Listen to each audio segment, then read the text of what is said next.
यह कहानी एक वफादार नौकर गोपाल की है जो अपने मालिक के प्रति निस्वार्थ भक्ति रखता है। हालांकि परिस्थितियां उसे एक कठिन परीक्षा में डाल देती हैं, जिससे उसे बहुत बड़ी सीख मिलती है। एक छोटे से गांव में सुरेश नाम का लड़का रहता था। बचपन में ही उसने अपने माता पिता को खो दिया। उसके पास न कोई सहारा था, न ही उसके पिता की कोई जमीन। वह एक छोटी सी झोपड़ी में रहता था, लेकिन गांव में आई बाढ़ के कारण उसकी झोपड़ी भी बह गई।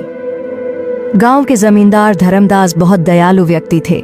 उन्होंने सुरेश पर दया कर उसे अपने यहाँ काम पर रख लिया और रहने के लिए एक झोपड़ी दे दी। समय बीतता गया और सुरेश बड़ा हो गया। अब वह पूरी लगन से जमींदार के यहाँ काम करता था और जमींदार भी उस पर बहुत भरोसा करने लगे थे। एक दिन जमींदार ने सुरेश से कहा, बेटा, तुम अब शादी क्यों नहीं कर लेते? अब तुम्हारी शादी की उम्र हो गई है। तुम्हारी पत्नी आएगी तो तुम्हारे कई कामों में हाथ बौंटाएगी। मैं चाहता हूँ कि मेरे जीते जी तुम्हारी शादी हो जाती।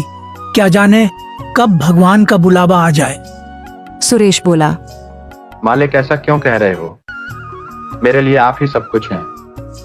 आप जैसा उचित समझे मैं वही करूंगा। जमींदार बोले, मेरी नजर में तुम्हारे लिए एक बहुत अच्छी लड़की है। शादी के खर्च की चिंता मत करना, वह मेरी जिम्मेदारी होगी।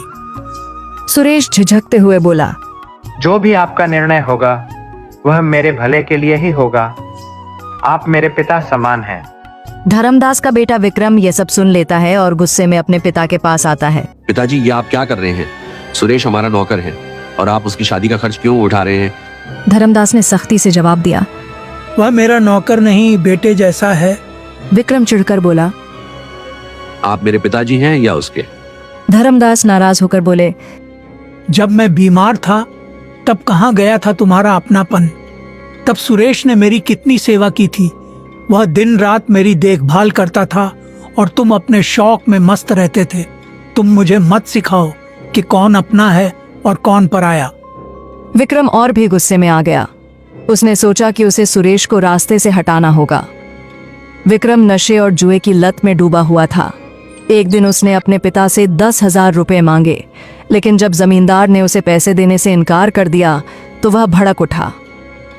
विक्रम ने सोचा, अब मैं देखता हूँ कि मुझे पैसे कैसे नहीं मिलते। वह चोरी की योजना बनाने लगा। अगले दिन जमींदार की तिजोरी से 20,000 रुपए गायब हो गए। पूरे घर में हड़कंप मच गया। विक्रम मौके का फायदा उठाकर बोला, पिताजी, चोर और कौन हो सकता है? सुरेश ही होगा। सुरेश हैरान रह गया। उसने सफाई दी, मालिक, मैं ऐसा नहीं कर सकता। आप पर मेरा पूरा जीवन समर्पित है। लेकिन विक्रम ने उसे झूठा ठहराते हुए उसके घर की तलाशी की मांग कर दी। जमींदार ने पहले विक्रम के कमरे की तलाशी ली, लेकिन वहां कुछ नहीं मिला। फिर सुरेश की झोपड़ी की तलाशी ली गई और वहां से पैसे मिल गए। सुरेश स्तब्ध रह गया। यह कैसे हो सकता है? यह किसी की साजिश है। जमींदार का भरोसा टूट गया। विक्रम बोला, देख लिया पिताजी, अब पता चला कि कौन सच्चा है और कौन झूठा। धर्मदास को बहुत बड़ा झटका लगा। उन्होंने सुरेश की तरफ देखा, लेकिन कुछ नहीं बोले। सुरेश रोते हुए बोला, मालिक, मैं निर्दोष हूँ। मैं आपके लिए जान दे सकता हूँ, पर चोरी नहीं कर सकता। धर्मदास ने गहरी सांस ली और कहा, मुझे अब कुछ नहीं कहना, तुम यहाँ से चले जाओ। सुरेश वहां से दुखी होकर चला गया। लेकिन गांव के एक बुजुर्ग ने यह सब देख लिया था।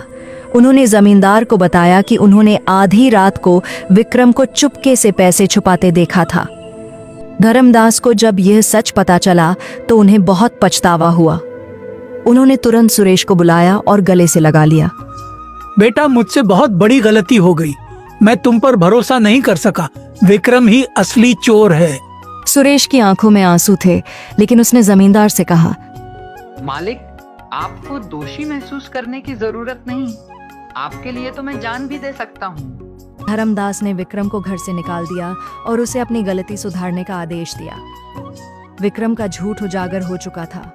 गांव के लोग जमींदार के फैसले की सराहना करने लगे। सुरेश को फिर से जमींदार ने अपने साथ रख लिया और उसे अपना उत्तराधिकारी बना लिया।